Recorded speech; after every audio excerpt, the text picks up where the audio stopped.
Alors l'autre jour, nous avons lancé un débat sur parler une langue.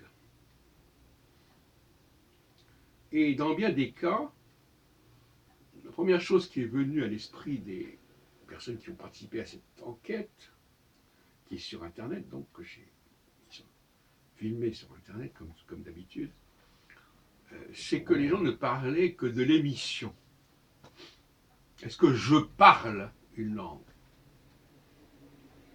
Et qu'il ne leur venait pas à l'esprit que parler une langue, c'était aussi la comprendre, c'est-à-dire être aussi récepteur. Et là, nous touchons encore une fois à la question de l'autisme. Quand on parle de communication, souvent, c'est d'ailleurs un test qui, à mon avis, pourrait être significatif pour repérer les autistes. Quand on parle de communication, on pense souvent à l'émission. Je communique, je transmets.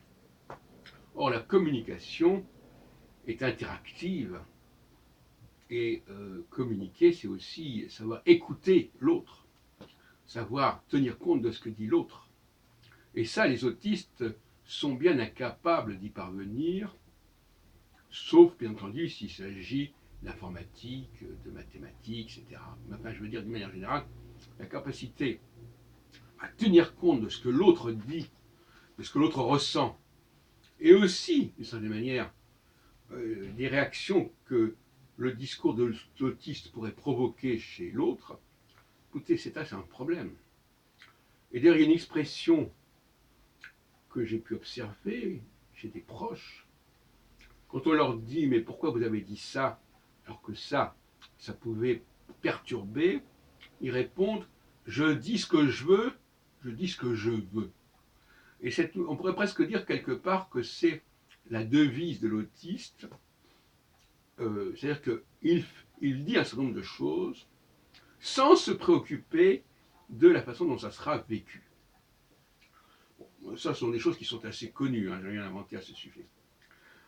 Là où je suis plus performant et plus innovateur, c'est quand je dis que c'est souvent le propre des femmes en général, et que souvent elles se soucient peu de savoir si on les écoute ou pas. Elles parlent, elles racontent leur vie au téléphone, et que les autres entendent ou n'entendent pas, c'est pas vraiment important. Bon, ça c'est tout à fait intéressant. Donc le comportement au téléphone est également révélateur d'une certaine forme d'autisme. Et les métiers qui exigent simplement une transmission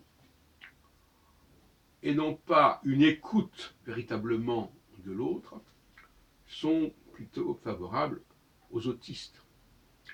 Moins l'autre est porteur d'informations, mieux ça vaut pour l'autiste.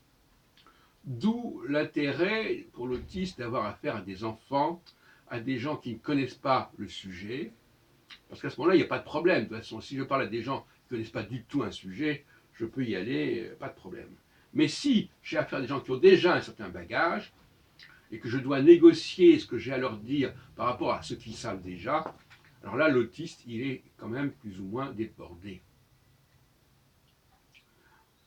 Donc, je crois d'ailleurs, d'une manière générale, je crois avoir entendu certaines choses à ce propos, que les autistes n'écoutent pas bien, ne sont pas bien à l'écoute de ce que l'on leur dit, et aussi, mais ça c'est encore une chose que j'ai entendue souvent, qu'ils ne captent pas les messages non verbaux, les sous-entendus, et ils sont dans ce qu'on pourrait appeler, de ce que les autres appellent le littéralisme, c'est-à-dire et le littéralisme c'est aussi une forme de comportement de la machine.